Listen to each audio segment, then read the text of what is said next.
Hey everyone, Ryan Young, Kama Jiu-Jitsu. It's been a little while since I put a video together, so I thought I'd do one to, I guess, kind of help those, especially the white belts, kind of look right when you're training. This is my new gi. We just started up our gi season, which runs from September through May 31st, September 1st through May 31st.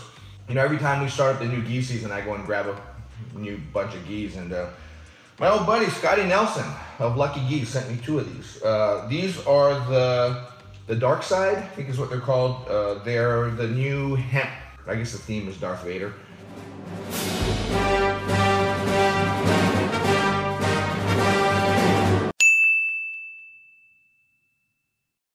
He had another Star Wars one prior, which I think it was called the Hempire, and we just nicknamed it the Yoda gi because it looked like Yoda's uniform, and had the colors and all that. So anyway, Scotty's a very imaginative guy, and he comes up with some pretty cool designs. So if you want a nice gi that's made of an exotic material, he does both bamboo and hemp, and Lucky is pretty much all I wear. I mean, it's pretty much all I'll buy.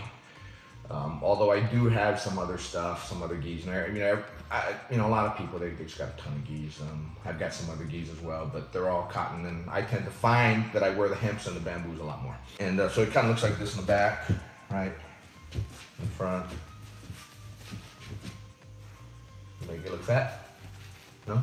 What I want to do today was I want to go over tying your belt correctly. So, being that I'm wearing a black gi, I'll put this belt on the side, and it just so happened one of my students left his belt in the studio, so I'll use this one.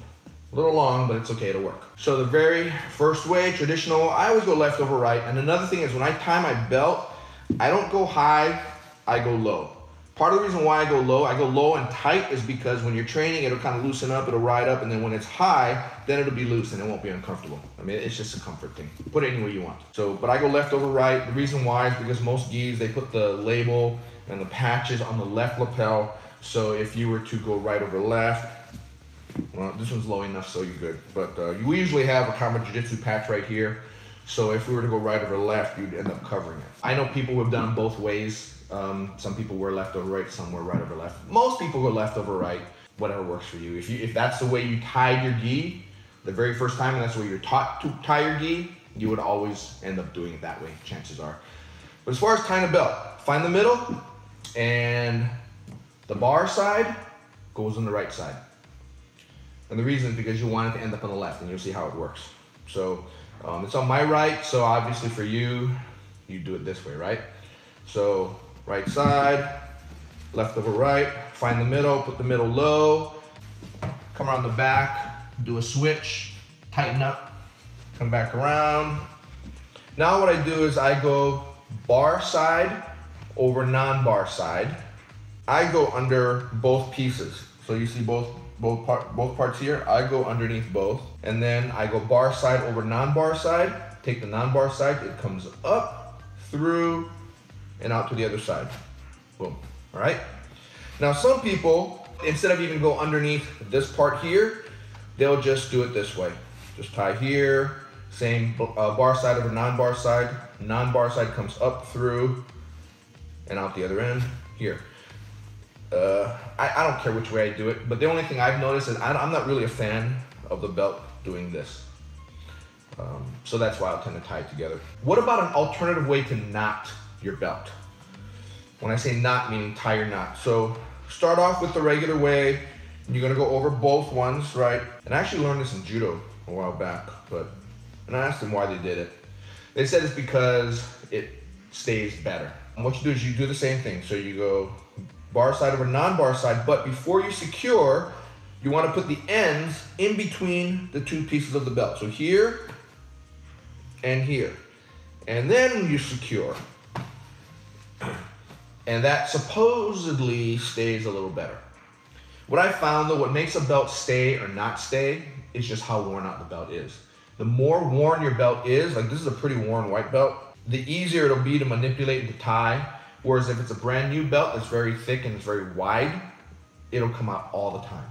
If you have a belt that's new, you just have to keep wearing it. I've got 2 black belts that I wear.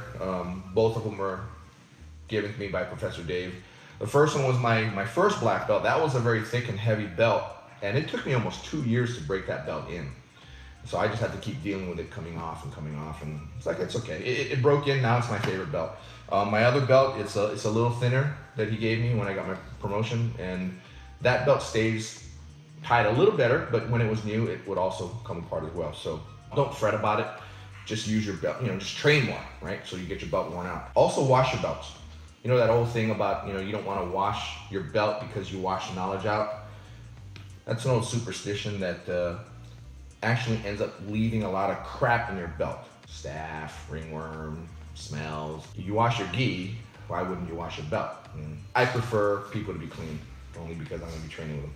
So that's how to tie your belt the first way. The second way, if you don't like that little switch in the back, right? This switch in the back right here, you can get rid of it by tying your belt a little different way. So what you do is just get the end of it. If your belt is like this long when you're done tying it, hold it about that length, and you're gonna put it on your right hip. Now from here, you're simply gonna wind it around, right? Come back around here, wind it around, pull it around, you're gonna wind it again. Come back here. Now, this spot here is where your knot's gonna be. Slide it over a little bit. Take the top one that you wound around and go underneath everything. Make sure it's nice. And then you can pull the one out that was on your hip, pull it out. The one that's higher comes over the one that's lower, pull it through, got your knot.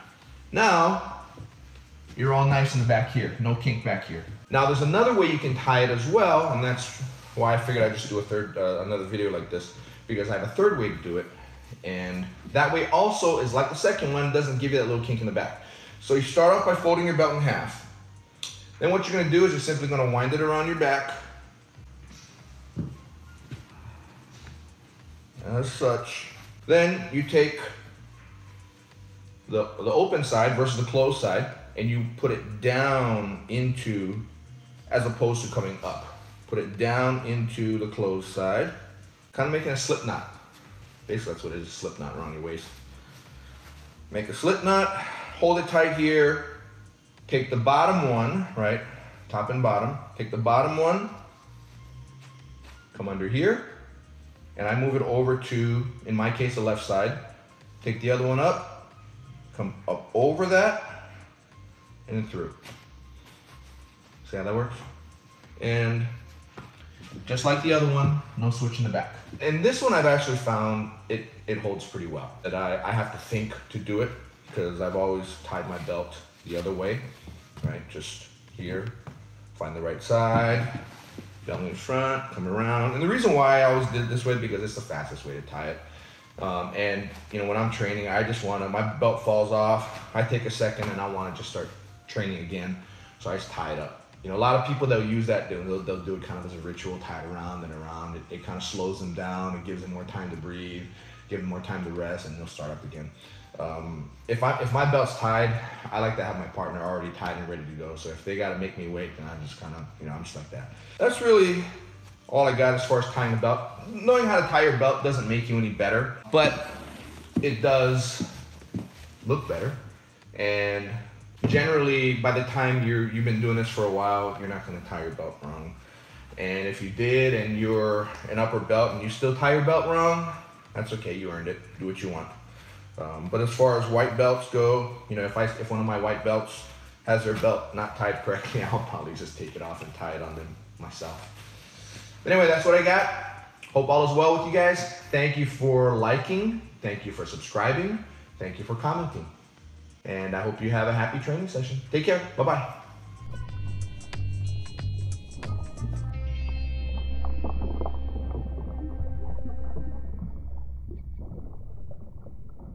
It's kind of make me look fat. Yeah? What are you saying? I'm fat?